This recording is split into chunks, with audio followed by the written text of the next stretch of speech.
إن الله اشترى من المؤمنين أنفسهم وأموالهم بأن لهم الجنة. Muhterem kardeşlerim, Kerbela anılmadan, Kerbela hatıra getirilmeden bir dert anlaşılmıyor. Nasıl taziye olmasın ki? Hazreti Muhammed Mustafa Aleyhisselatü Vesselam'ın Ali Beytinde, Pak Ali Beytinden tam 23 tane yiğit, 23 tane kahraman Hazreti Hüseyin'le beraber 23 tane Ali Beyt'in erkeği kılıçtan geçirilmiş ve doğranmıştır. Vallahi Kerbela'yı, Aşura'yı bırakın anlatmak, okumaya insan dayanamıyor. Anlamaya insan dayanamıyor. Duymaya insan dayanamıyor.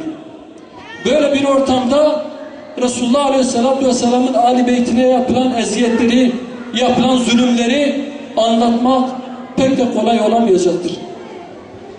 Evet, Kerbela günü, Aşura günü, Kerbela'da Hazreti Hüseyin şehit edildiği gün Hazreti Abdullah bin Abbas anlatıyor. Diyor ki rüyada Hazreti Resul-i Ekrem'i gördüm. Resulullah Aleyhisselatü Vesselam mahzundu. Kainatın efendisi özgündür. Ağlamaklıydı. Onu gördüğümde ya Resulallah bu ne halin? Niye ağlıyorsun? Niye üzgünsün diye sordum. Hazreti Resulullah Aleyhisselatü Vesselam bana dönerek, taaccüp ederek duymadın mı? Hüseyin ve arkadaşlarını Kerbela'da şehit ettiler. Duymadın mı? Ben nasıl üzülmeyeyim? Nasıl ağlamayayım? Hazreti Muhammed Mustafa Aleyhisselatü Vesselam'ın ağladığını ağlarız. Hazreti Muhammed Mustafa Aleyhisselatü Vesselam'ın üzüldüğüne üzülürüz. Onun buğz ettiğine buğz ederiz. Onun düşmanlık ettiğine düşmanlık ederiz. Onun dost olduklarına dost oluruz inşallah. Nasıl ağlamayayım diyor.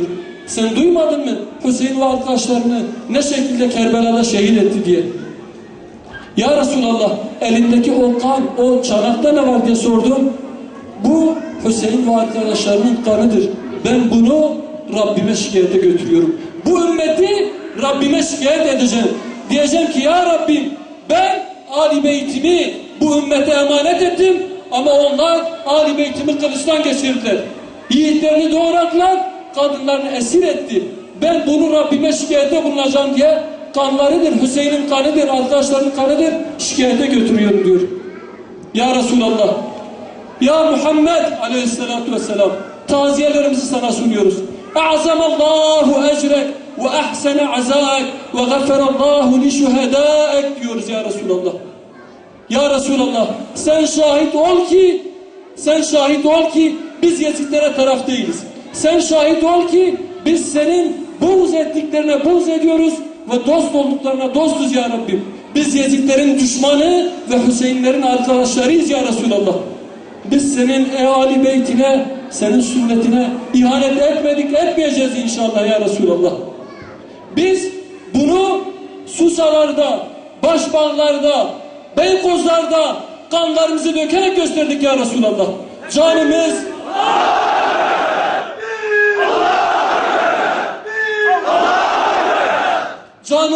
malımız, anamız, babamız, her şeyimiz senin için kurban olsun ya Resulallah. Senin Ali Beytin için feda olsun ya Resulallah diyoruz.